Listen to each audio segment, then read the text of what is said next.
Hello? Hello, hello. Get this out of the way. Nope, don't want that. Hey, what's going on? Utica, New York. Welcome to the Culture Show. Yo-ho. Is everything on? Is everything level?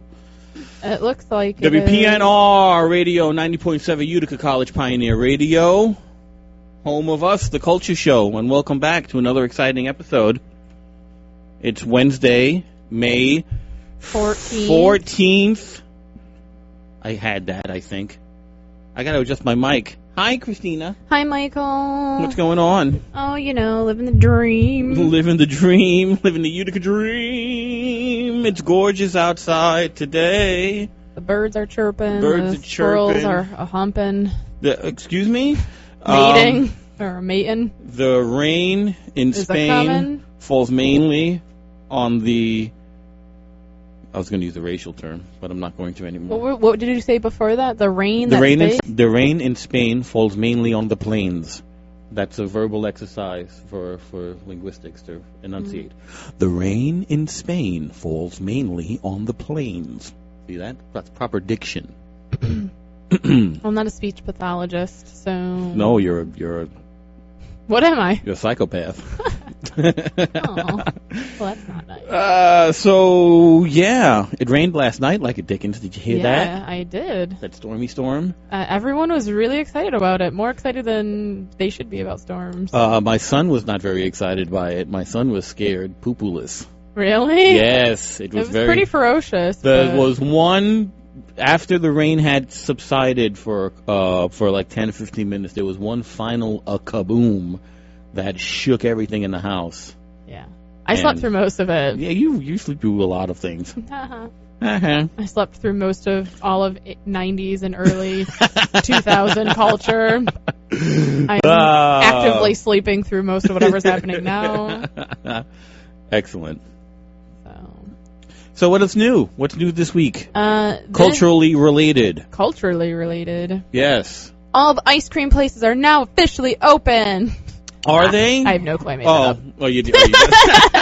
How does that? I went to an ice cream place the other day, though. That was exciting. What's up with all of the frozen yogurt spots in town now? Oh, Jesus. Let's talk about that. That's culturally related. Yeah. That's, which is your fave? Hoopla. Hoopla. Well, Yogurtology is my favorite, but that's in Florida, so. Oh, no, well, we're not talking about Florida I'm just culture. saying, if you want to know my faves, it's not the ones that are around her. Oh. But, no, in better, more healthier for your body news, there is an opening this Friday from 6 to 9 at the Upstate Flux. It is,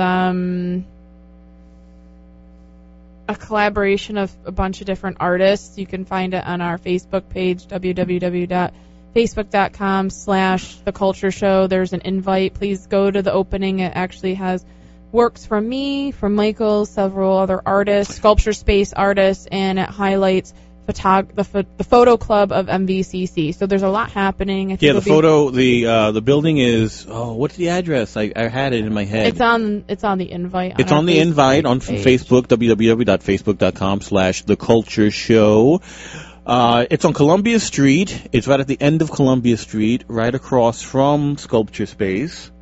It's not. It's not? It's Lafayette is on... Sculpture Space is on Lafayette. But it's around the corner from it. Yeah, it's in proximity of Sculpture Space, by the brewery area. MVCC is taking the first floor, renting it out, and they're getting it all finished up to show their photography work.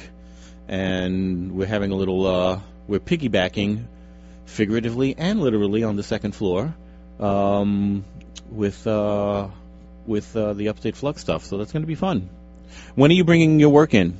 Tomorrow. So you're going to bring my stuff in too, right? No. But you are. But I probably won't. Yes, so you will. Nope. I'm glad we got that decided. Yay. I will conveniently forget to take your stuff. No, you will not. Yes. Because you will remember and you will take it. Let's see how that works. And why don't you handle your business today? Wasn't that your game plan? Okay, yeah, I'll go take it in the car I don't have. Oh, you got a kid. Strap it to his back and have him walk down to Columbia. You know That's what child labor's for. I didn't think of that. Well, I'm lucky I have you to remind me that I could use my child as slave labor. There you go. That's what they're for. That's mini indentured servants. And what else is going on in the scene? There is an encaustics workshop. Oh, where? At the Kirkland Arts Center this Saturday. Oh, great. And there's an abstract show also at the Kirkland Arts Center. Who's doing do you know who's doing it at the No, I don't. Some lady. Michael's a big encaustics person. It's a representative from RNF Encaustic. That's what I do know. I believe it is. Oh, okay. I could be wrong. Well, if you want to learn encaustic is a wax-based medium where you fill the wax with pigments and then you heat up the wax and it liquefies and then it hardens on whatever surface you put it on. For all of y'all who are interested in learning the different types of yes, I am mediums.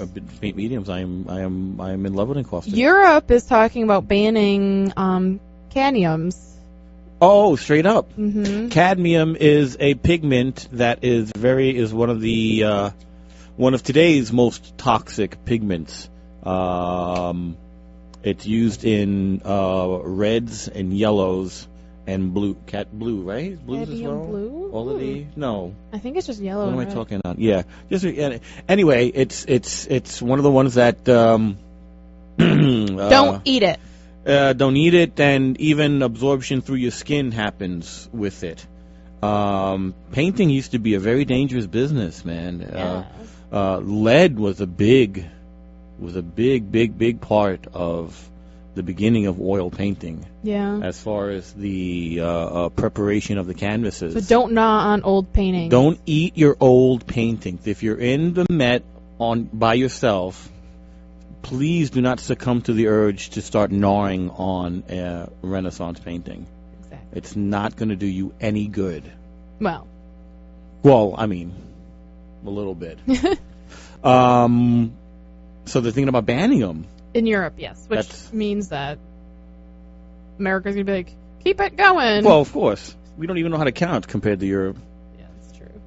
We don't even like the metric system. Oh, what a terrible... It's embarrassing. How dare we use a practical scale of measurement? The scale of 10. Yeah, how dare we? Let's use, is it really based off of the foot length of that king, whatever the king was? Oh, I have no idea how we came up with this nonsense. It's just goofy. Well, but we're holding fast. Yes. I think there's an African country that uses our system, which I actually don't even know the proper term of what our system is.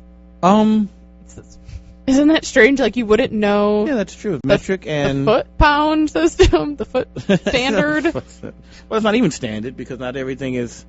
Right. So, but do you have any idea what our system... No, I actually don't. Isn't that bizarre? Okay, if anybody knows, just link it to our Facebook page, www.facebook.com/The Culture Show. What is our goofy form of measurements called? Because I don't know. I have no clue. So no cadmium. So we have a couple of weird celebrity things that I'd like to talk about.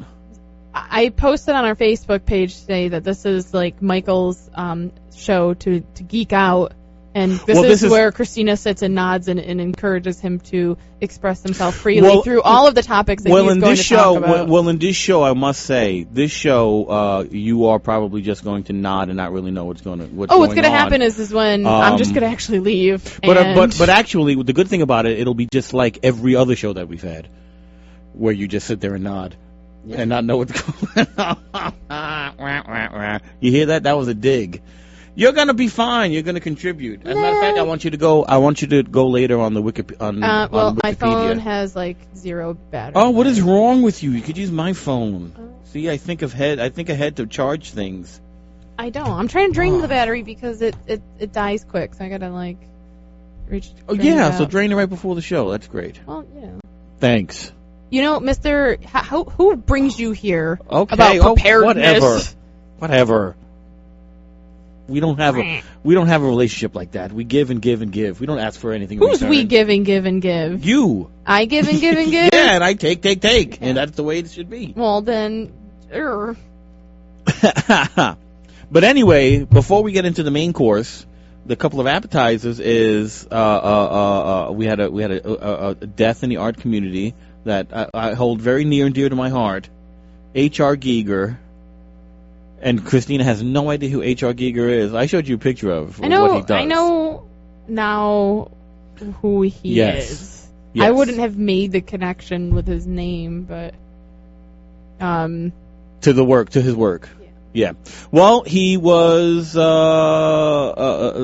main influence visually in Alien, the movie Alien, which was one of those benchmark films that changed genres. Who was that? Steven Spielberg who directed? No, that was Ridley Scott. No. That was Ridley Scott. Ridley Scott? Ridley Scott. Yes, he has a problem paying attention. Ridley Scott. Goofy. He just directed Prometheus a couple of years ago. Yeah, I saw Prometheus. And you saw Prometheus. Yeah. So you know the world. Well, did you see Alien? I don't know. Did you see any of the... There was this... There's Alien versus Predator. Whoa. And that's all I know. An Alien. And then there's their Predator. That's Predator something. That's a sad world. You have 2 films that you have to watch, okay? You have to watch... Oh, no, but you don't like horror. Not really. You're horrendous. I mean, in a loving way. But you're... Does B. Arthur make an appearance in it? I mean, that should be... There's not a golden girl that makes an appearance. Then why would I watch it? Alien. See, you should know me better. That just hurts. The alien does have a wicker purse. Oh, okay. Well, then there you go. I could do that. Ridley Scott was making this movie, and again, it's one of these stories where the vision surpasses technology as far as the film. Yeah. So you have to work within a lot of limits, and that in turn creates magic. And that's what people don't understand. That's why Prometheus that you saw, I think, is a horrendous movie. Yeah. If I'm to use horrendous. Okay, that's the last time I'm saying horrendous. You said it I think you've exceeded it. I've exceeded the limit. 10 minutes we've been on the show. It's a bad movie because he had everything at his fingertips, and there was nothing for him to butt up against, to work around. Right. And well, that's most movies, and that could totally segue into the whole... That's Star Wars, that's especially Star Wars. Yeah. George Lucas went insane with having reckless abandon with his imagination. Right. And you realize you need some parameters. You need some reining in. Well, no, creativity. I mean, when everything's at your fingertips, the creativity is completely drained. So with that, Ridley's story of having a horror in space, as opposed to the traditional, where it came out of the traditional 50 science fiction. 50 science fiction movie, the aliens come down and it's all kind of goofy and silly. A serious horror-based space saga. And he had a bunch of production designers. Sigourney Weaver was Sigourney? Sigourney. Very good. It's her first role. Yes, okay. It's her first role. Sigourney Weaver. John Hurt was in it. I preferred her in Ghostbusters. She was good in Ghostbusters. Her and Bill Murray made quite a pair. Ghostbusters. So there was John Hurt, Yaphet Kotto, Nancy Cartwright, Yoko Ono. Yaphet Kotto. Yoko Ono. Not Yoko Ono. And the 2 actors that I'm already forgetting the names of. James Earl Jones. Harry Dean Stanton, and the captain of the ship. His name was. I'm not going to remember. Somebody will tell me his name. I don't remember his name. So Geiger. So anyway, it was his design that inspired what the alien looks like. Now you know what the alien looks like. Nah. Well, you saw Alien vs. Predator. I never said I saw Alien. I just said I'm aware of the title of it. I'm assuming he looks. Though I think if you saw a picture, okay, I'll Google. I'm sure if you saw a picture of it, you'd recognize. Probably. It's one of these iconic aliens. It's one of the shape the way we all perceive aliens. To go forward into the. Now, is this before or after Close Encounters? This is wait, I can't even say that. This is before. Hillary Pussy Willow, if you're listening. No, she doesn't know film. She knows TV. Oh. I believe it was before. Okay. I think it was before. But it's one of these iconic designs. I mean, if you step forward in the conversation, it's like Godzilla. Godzilla is one of the most recognizable monster designs imaginable. You could take that silhouette to, the jungles of the Congo. Oh, really? And somebody will pick out, that's Godzilla. Sure. You would. Your silhouette mirrors it pretty closely. Is it your own silhouette? My silhouette. Well, that's my goal is to just morph into yes. Acid reflux ridden. Oh, I got the acid reflux, no problem. me and the big G are like this with the acid reflux. So anyway, when Ridley Scott's making the movie, he needs a creature design. He had a designer do some of the spaceship stuff, but he saw one of H.R. Giger's books of his illustrations, his paintings. Yeah. And it was one of his paintings in Necromonicon. And his works are the definition of biomechanic. Machines that take human form and human forms that morph into machines. Very cold. Sexuality, but in a very brutal, cold kind of way. Sounds like your own. Well, again, yeah. A lot of acid reflux. So it's in one of these books that Ridley Scott, the director of the movie, sees a painting that will be the design of the alien. To the T, it was already made. It was already there. To the point where when he got H.R. Giger in to work on the design, Giger went through a bunch of different iterations of the type of creature that he had created, and Ridley was just keeping on cementing the fact that he just wanted that creature, and that's what you see. And then in turn, because of his style and how it seems to live in its own world, if you see all of his paintings, they're all. And I'm sorry I didn't put a link onto the site yet, but I will. Mm-hmm. Or just do a Google H.R. Giger, Giger, to see this consistent style that he has, where he ended up designing half of the film, so his visual footprint was all over the film. Yeah.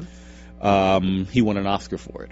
For digital for visual designing the stuff. So he died at 74. He's dead. No. He fell down the stairs. Oh yeah, you said that. That's unfortunate. It's a horrible way to go, man. Yeah, that's kind of lame. Not cool at all. I don't know what he's been doing, but he's a little better than falling down the stairs. Yeah. So. How would you want him to have gone if you could pick his death? Which way would you think would be the epic way? Having sex. Oh. I know. I actually had a neighbor whose husband had a heart attack during their last hurrah. Wow. You wanna... And he died? Yeah. Oh my goodness, Richard Pryor has a joke for that I can't do on the radio. Oh. But he said his father went like that. Richard Pryor. Really? Yeah, Richard Pryor said his father died like that in the act. Well, that's wonderful. Isn't that like a complete circle? I mean, minus the heart attack, but that's, Well, you're an ecstasy. Not that we would know. You have a child. We got to dance around the specifics of why that's the perfect circle. But that's a good way to. Bravo. And his work was very sexually based. H.R. Giger. He had a lot of problems. You could tell he had a lot of problems. Yeah. But it was a marriage made in heaven, because the film that ended up being made mirrored his sensibility so well, and it added just another layer of horror and identification, and There's a lot of body references between how. Do you know anything about how the alien reproduces? Is it from Prometheus? They laid the. No. Go ahead. Like the little capsules or something? Well, okay. So in the egg is what's called a face hugger. So it wraps around your face and lays eggs inside of you, inside of your mouth. Mm-hmm. And then as it gestates, it comes out of you like a cocoon and rips you open. That's one of the iconic scenes in the film where John Hurt had they went to the alien planet, found the eggs in the alien ship, one of them attached to his face. It finally comes off. They think everything is fine, and then around the dinner table, he starts having a little bit of a problem. He was the Arnold Schwarzenegger in Junior when he's given birth. What's that? The in movie, Junior with Danny DeVito? No, not Junior. That's no, twins. Junior is when. But isn't Junior with Danny DeVito too? He had a couple of them with DeVito. Well, whatever one where Arnold Schwarzenegger had a baby. So men can reproduce. They can birth a child based off of Junior and I knew having this kind of conversation aliens. with you was going to be interesting, but I didn't know it was going to be that interesting. So anyway, it bursts out of him. So it's like a male birth. It is a male birth, just as excruciating. So Arnold Schwarzenegger should have also had a very similar one. He should have had a very exactly. He would have probably put a whole different spin on that goofy movie, but whatever. But either way, it's wrapped in this kind of body identification and gender identification and the gender identification going from the male giving birth to one of the first strong female leads. Sigourney at the end is the heroine. Yeah. And she becomes in the later series a iconic female hero, which is again it's good. It's meaty stuff. It isn't fluff. It has a lot of layers to this stuff. And a lot of it was early Ridley, but the design itself that added that much more depth and uneasiness is Giger's genius. So he will be missed. R.I.P. R.I.P. H.R. That's dumb. H.R.? H.R. Like Human Resources? That's his first name. How did you know? His name is Human Resources Giger. I said that this morning to Alex. Human Resources Giger? Giger, yeah, that's his name. So the other thing, I have a social responsibility, and so do you, as a broadcaster. Are we considered broadcasters? We are broadcasting right now live. Can we make business cards? Can we make Michael and Christina business cards, the culture show? How did that turn into all of a sudden that we... not know? What did you think we were doing? We were just talking in a closet? No, but I'm just saying I think we should hand out business cards. That say what? Broadcasters. Exactly. Exactly. Well, you can put on a 70s suit and I can wear... Yeah. You could wear... A fur vest. What? A fur vest? And have like a wicker bag. What are you even referencing? I'm not referencing the anything. I'm absolutely, this is just a fantasy of mine that I want you in a 70s outfit and me in a fur vest and a wicker purse. Okay, well, no reference. We'll do that for a photo shoot. I don't need to reference my whole life. It's all just, it's here and I need to say it and people need to know how I feel. And bless you for that. But anyway, as a broadcaster, it is our responsibility to put out the call and make sure that we find one of the fathers of broadcasting. Well, he's not a father of broadcasting, but I was like, where are you going with this? Casey Kasem is missing. And so you know who Casey Kasem is. Yeah. He did the top 40 for 147,000 years. Mm-hmm. Since This is Casey Kasem. The last I don't know how to do his voice. This is Casey Kasem. There you go. That was pretty a little close. deep. Well, he's sometimes he's pretty old. He did. He's also Shaggy from Scooby Doo. Is he? Zoinks! Yeah. Really? Yeah. I didn't know that. Yeah. The man is a legend, a leg end. And And he's missing. So he has advanced Parkinson's. So him and Michael J. Fox were hanging out. No, Michael J. Fox has had Parkinson's for another 137,000 years, and it hasn't advanced yet. Oh. Somehow he's got it stable. I think it's his hair. His hair? I think his hair has something to do with calming down the Parkinson's. You don't think it's a flux capacitor situation? It could be Doc doing something for him. So Casey Kasem's MIA. Casey Kasem has advanced Parkinson's. Do you think he fell down a flight of stairs and just switched his body with HR? I'm saying him and HR are out chilling somewhere, having a brew, saying, he's giving the finger to the world. Yeah. His wife was a personality for a hot 5 minute in the 90s. Was she? Well, Suzanne Summers? No, it's Jean Kasem. Wilder? Jean Kasem. She's when they stand next to one another, she's approximately 3 times his size. Really? Blonde, and she always had severely pulled back platinum hair. Ugh. And what I can only refer to as bosoms. So she well, that seems like was he aligned with those bosoms? I think he had supple level. Supple? No. I think he had to look up to him. Oh.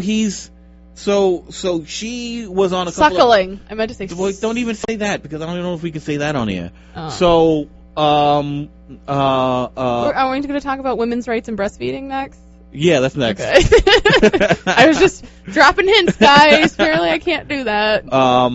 And so she was on like Night Court, I think. You watch Night Court? You know Night Court. I don't know what that means. It was a sitcom in the 90s. No, then I have no clue what that is. I told you, the 90s and the early 1000s. Oh, the 80s. No, the 90s. Late. I was sleeping 90s. and late 80s. Napping to the Golden Girls. So anyway, she turned into a personality. So he's old, he has advanced Parkinson's, he can't speak, he's been in various care facilities. His children from his first marriage, his adult children, saw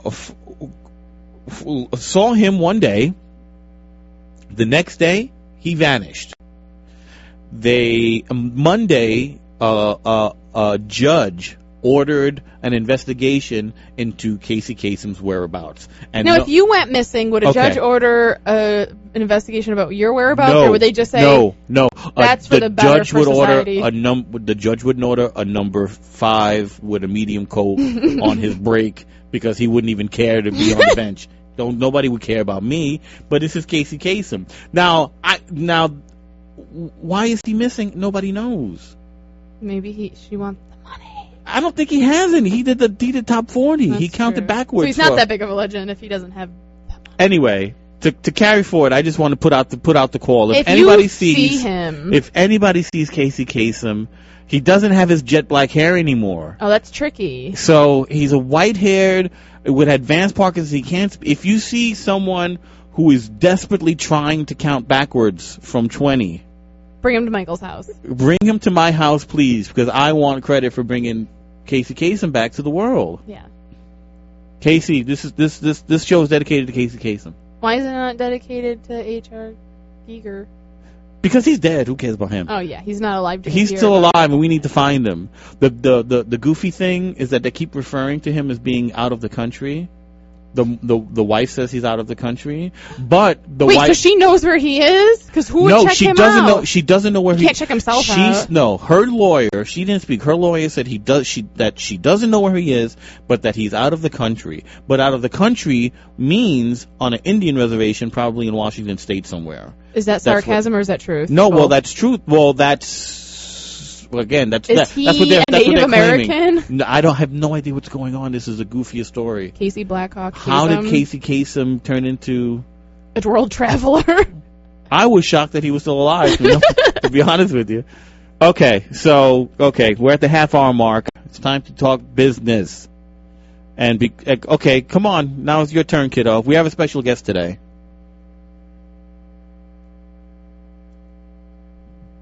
Hello. Hi.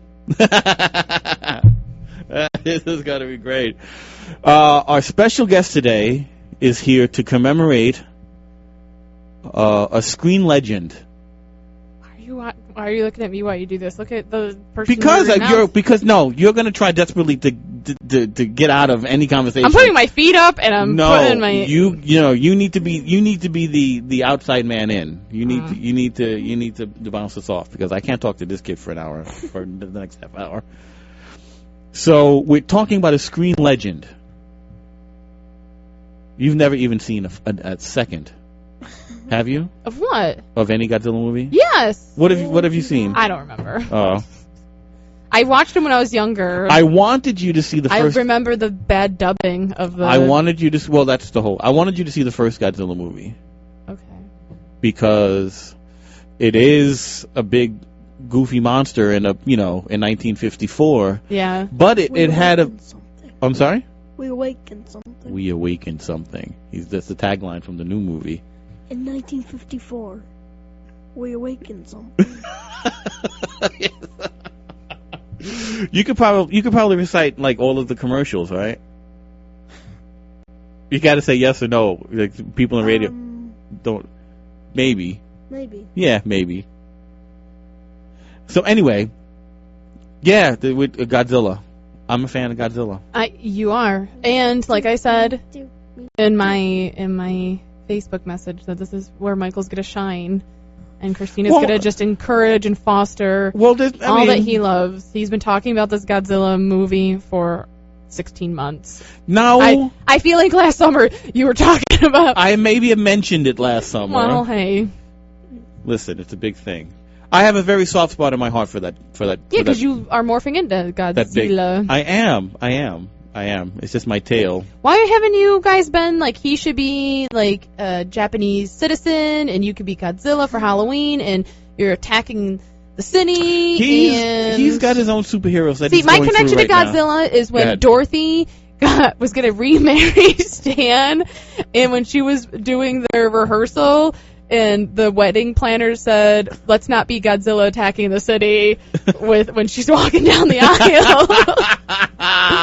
So that was a joke referencing how big and gawky she is.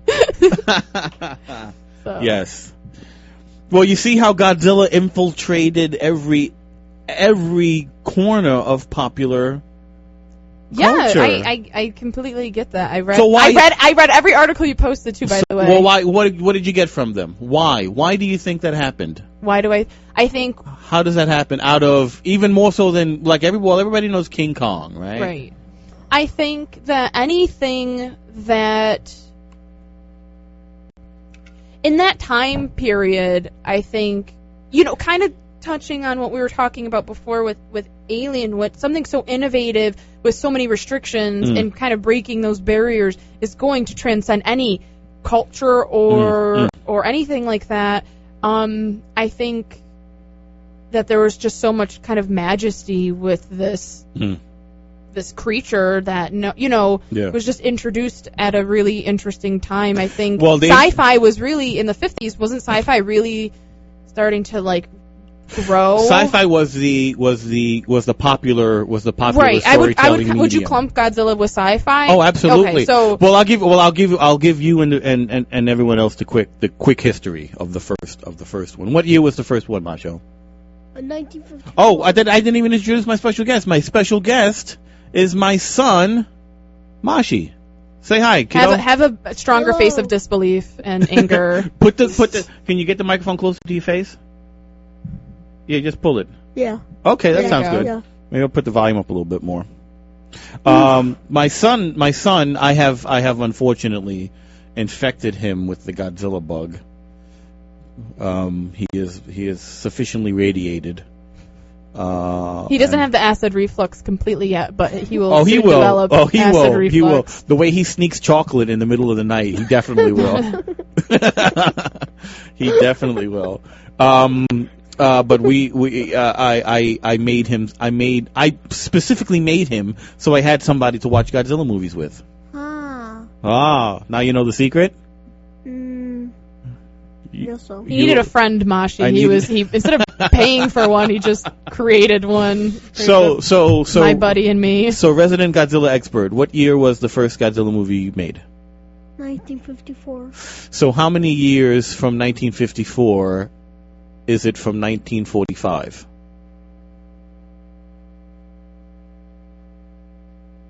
Do, do, do, do, do. 9. Very good. Godzilla was 9 years after the atomic bombs of Hiroshima and Nagasaki. If you see the first film... And that is not a shot you can get at a bar. No, that is not. In case anyone's wondering what those are. They wish it was a shot you can get at a bar. No, it was the devastating end to World War II, where 2 cities were literally wiped from the face of the planet, and hundreds of thousands of people died. Now, the good and bad benefits of that could be debated for 9,000 years. If they didn't drop the bomb, it could have been millions who would have been killed instead of just a few 100,000, whatever. The specifics is what it did to the Japanese culture and Japanese psyche, and how something so drastic could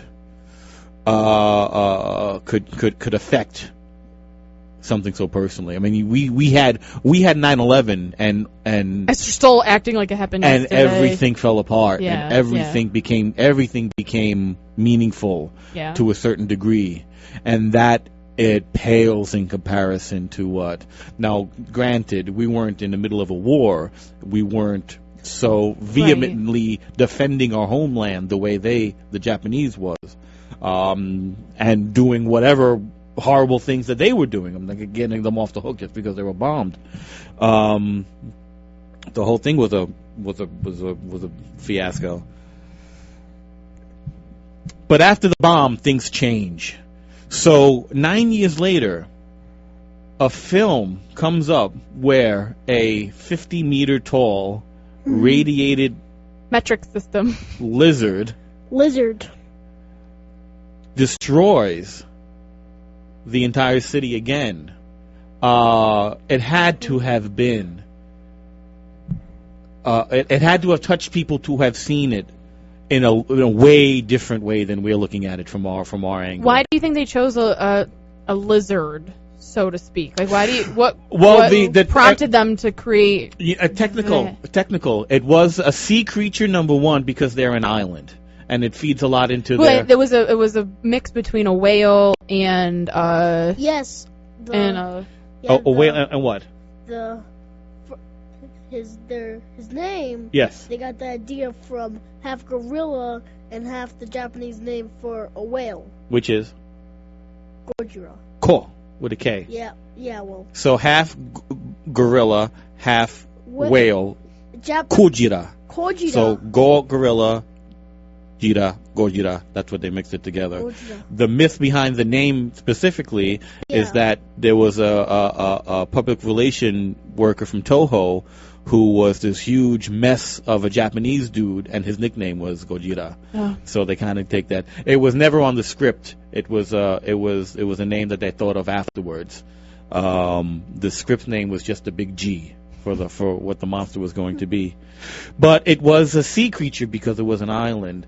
And what they wanted to do, when you talk about restraints, they were 2 films directly influences, the King Kong and the Beast from 50,000 Fathoms, which are both stop motion animation, like claymation. Well, that's very expensive, and at the time they didn't have. King Kong was stop motion. Yes. Wow, that's interesting. Yeah. I guess I could kind of see it. Moves a little. Willis O'Brien was the father of all of that. Okay, yeah, I can see that. Who birthed Ray Harryhausen? Who did you ever see Clash of the Titans when you were a kid? Mm-mm. No, Jesus Christmas. This woman. Now, can I say something? Oh, absolutely. That's why you're here, special guest star. Yeah, I think the kind of lizard that Godzilla will be is mostly like an iguana, because they have those like little tiny spikes on their back. The spikes on the back. Well, I'm going to get to the new one in a little bit. I want to still talk about right. I want to still talk about Yeah. I want to still talk about the first one. Austin Powers. So yeah, that was the limitation financially, and that's when the special effects designer E.J. Tsuburaya decided to put a man in a rubber suit, and that birthed an entire culture in Japan of fetishes. Eventually, sure, but it birthed what's called suitmation, which is a man in a rubber suit. And since 1954, it's been in films and TV ever since. Right. It started its own genre of giant creature stories. But the importance of the first movie was in reaction to the bomb. Right. And what that did to the culture. So I was happy to see, as a fan, the movie come out on its 50th anniversary 10 years ago, re-released in its original format, because the American version had the actor Raymond Burr cut into the film as an American character to sell it to an American audience. Right.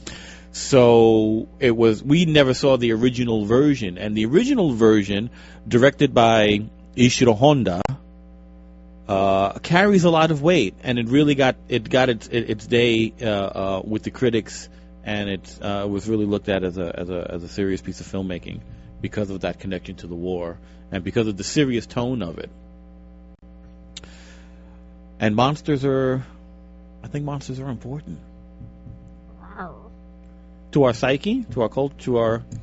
I mean, they're obviously always metaphors. Yeah. And, obviously... I mean, I think most things have...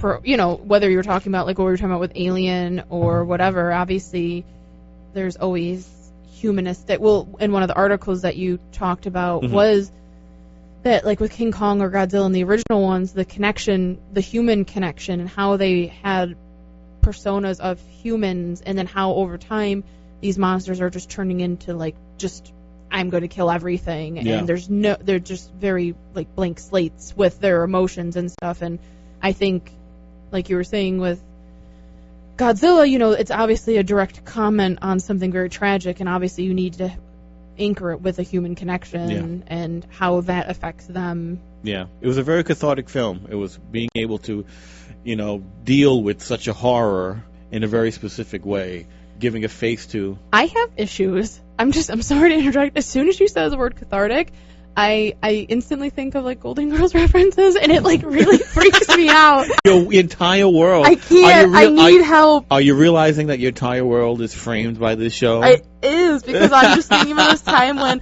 Rose didn't have... When Blanche says something about being cathartic, and how Rose, when she doesn't know a word, she just uses it in different, like, I've had a catharticism and, like, just whatever, and I need help. I just need help. If anyone's got a 1-800 line that I can call. you need a Golden Girls detox is what you need. God. You need a rehab. I need to stop watching it for a little while. Anyways, okay, continue. Well, they're not redoing a Golden Girls. When they redo a Golden Girls movie... I'll be so mad. Well, you're not going to do it good. I don't want to talk about that. I'm having heart palpitations. Anyways, continue. So anyway, that was 28 films ago. So apparently, somebody likes Godzilla. Yeah, well... or they think they can make... Well, no, because no. Well, yeah... But think about how every movie's being remade constantly. Oh yeah, but this was before. But yeah, no, it's all about money and times have changed. The last Godzilla movie made in Japan was 10 years ago because the audiences are going south. It also coincided with... Coincided? I fumbled the word. Coincided. With the efforts to make another American Godzilla movie. Now, did you see the first American Godzilla movie? You know of it? Mashi, did you see the first American? Well, you've seen all, whatever. Well, yeah, but I didn't like the first American Godzilla movie. Nobody really did. Yes, it was a really good one. No. The Godzilla in that one was just a giant mutated lizard. Yeah. That's all it was. It didn't even have its atomic breath. Yeah. The connection was it was instead of the atomic bomb creating it, it was all of the tests that they did in the Bikini Atoll, South Pacific, Right. in the 50s. And this Godzilla ate fish. And this Godzilla ate fish. I don't know. I like fish. Sushi, it was raw. What's wrong with that? So, yeah, So everyone's now, this movie's coming out Friday. Yes. How is so far is it being perceived? Very, very well. Yeah. Amazingly so. They picked a wild card director in that his only other feature was a very small independent movie called Monsters, where he wrote, directed, edited, and did the visual effects. It's a very slow reveal. It's about aliens occupying the majority of North America, and how we have to deal with a quarantine zone, and it's a character study. I've never heard of that plot line ever before. That's interesting. Are you being sarcastic? Yeah. I hate you. But anyway, I'm so sick it of was things done. being done in why can't things be done in I don't know. Why can't things be sets be shot other places? Everything's got to be. I don't understand if you're an American director or something, whatever. But why can't things be done in Finland? What are you talking I about? want to see Godzilla in Finland. Why does it have to take place here? What are you talking? Why does it have to attack New York or Who cares? LA or whatever? San Francisco is this movie. Yeah. But he goes through Hawaii's, and it's a Pacific Ocean thing in this movie. Mm-hmm. But what was I talking about before you started talking about Finland? Who cares about Finland? The movie Monsters where movie, these aliens take over North America. Either way, it was a very small budget movie. And the aliens that he created for the film were very well done, and the pacing of it was more of a character study between the two leads of the film. So it's very small budgeted, and now he has this immense. This is Legendary Pictures. They're coming off the Dark Knight trilogy. They're coming off Man of Steel. They're coming off Inception. They're coming off all of Christopher Nolan's and Zach Wilder's. Zach Wilder? No, Zach. Galifianakis. No. All of these blockbuster films that are making a lot of money, that are actually being seen as more critically made as well. So there's a lot of pressure on this kid who has not a lot of experience, and the consensus is that he's done a really, really, really good job. Bryan Cranston, the director of the new movie. No, the star of the new movie. Oh, right. Yeah, the director's name is Gareth Edwards. Thank you. I'm forgetting. You're forgetting. It's okay. They're actually gonna. Papa told me. You told me that they're gonna show the new movie here in Utica on the 15th, which is tomorrow. Tomorrow night, yeah. Well, it's a special one-time screening on the tomorrow night. Why don't you guys go to that one? Well, because there you go. We're gonna watch it in Syracuse first in Syracuse in IMAX 3D. Yeah, that's the closest IMAX theater, and I want to see it first in the sound system. If it's a big movie, I want to see it in the big. So that's how I want to go down with that. So I could wait a night. Can ya? I guess so. After a year of waiting. But anyway, yeah. So Bryan Cranston's in it, and it's his first role coming off of Breaking Bad. Okay. And Breaking Bad, he's been lauded as one of the greatest actors and stuff like that. We joke about the Anthony Hopkins letter. Oh yeah. That Anthony Hopkins praised him as being one of the greatest actors of his generation, and the show is wonderful, and everybody there is fantastic and gushing. I've seen an episode of Breaking Bad. I tried to see the first couple, and I know it's a slow build, and everybody and everything that talks about it says that it's a continual rise as far as tension. There's no roller coaster. It's a build up for the entire season until you're going insane. So I still want to stick with it. I want to, but I've had a lot of other TV distractions. So We've only got 10 minutes, so let's get our points across. So anyway, so it's a good movie, and holy. So Mashi, what are your favorite Godzilla movies?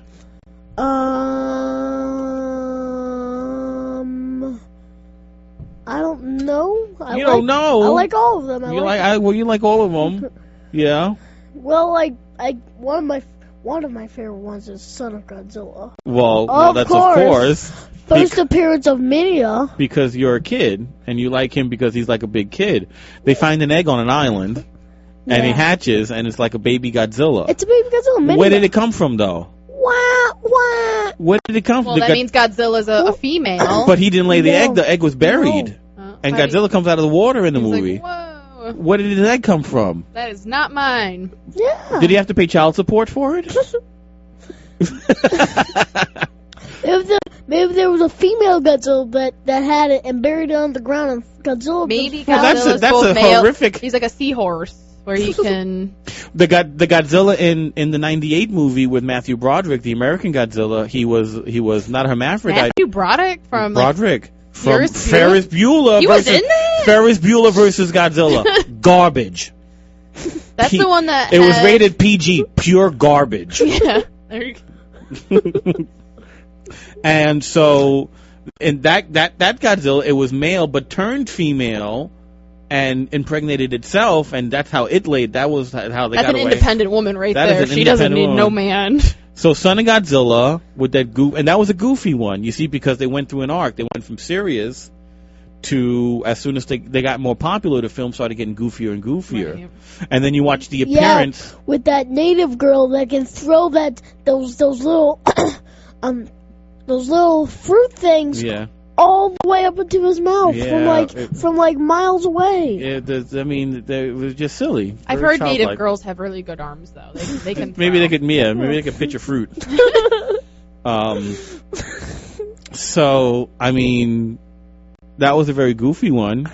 And they used a puppet. They used a very crappy puppet for the first birth of Media. Yes, because it was probably too small. Did they use the baby dinosaur from Dinosaurs as the first Godzilla He looked baby? exactly like the baby from Not the Mama. He looked exactly like Not the Mama. Not the Mama.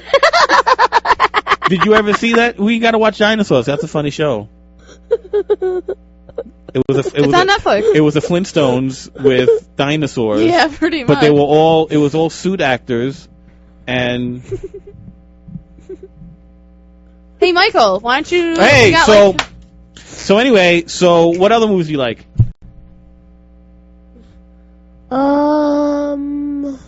Let's see.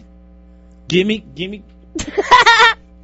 Trying to take my phone. Come on, what other movies do you like? Hit me up. No distractions, please. No distractions. I put it away. I'm talking to the people out in the land that's listening. I don't know if she's listening. So go ahead. Well, I don't know. I like all of them. He likes them all, man. I like them all too. I like them all too. Well, you know what? Let's plan next show. We want a critique of the movie. We're gonna have a lot of points that we liked and what we didn't like. We're gonna take notes. We're probably going to be seeing it multiple times. Well, okay, of course. Good. All right. Because that's what you guys do. That's what we do. Now, do you think if Pee-wee enters this at all, does that change the status of the movie? I don't think Paul Rubens is going to make an appearance. Does the Pee-wee dances like finding Where's Waldo? Just Pee-wee Herman floating around in there. Paging Mr. Herman. Mr. Herman. Paging Mr. Herman. That was his big in his own movie. Remember the movie of his movie? Pee-wee's Big Adventure. So. No, I'm excited. I know you are, and I wish you the best. Like, bring some sushi rolls to the movie. We're going out for sushi. We're having a very Japanese. Popcorn. Papcorn. And then we're going to we'll give a detailed review. We're going to go see it. Film review. We're going to go see it in a mall in Syracuse, where we actually. Do you guys have Godzilla T-shirts to wear to this? Yes, actually, we do. Yep, we do.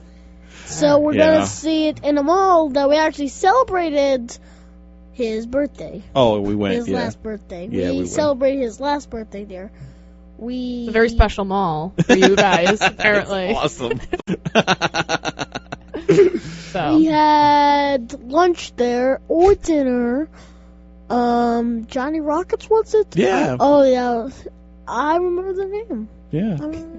Good for you. Yeah, good for you. Well, we look forward to your critique. Yeah. We have a show opening this Friday at Upstate Flux. Please go to it. You can check it out on our Facebook page, www.facebook.com/The Culture Show. Please go. It has our artwork. It has other great artists in it. It'd be really cool to see any fans say hello, shake some hands, kiss some babies, all that good stuff as we are now official broadcasters. Yes. Michael will be giving us a critique and Mashi as our guest next week. Sure. For the review. The review of Godzilla. Gojira. Gojira. Gojira. But no! Racist.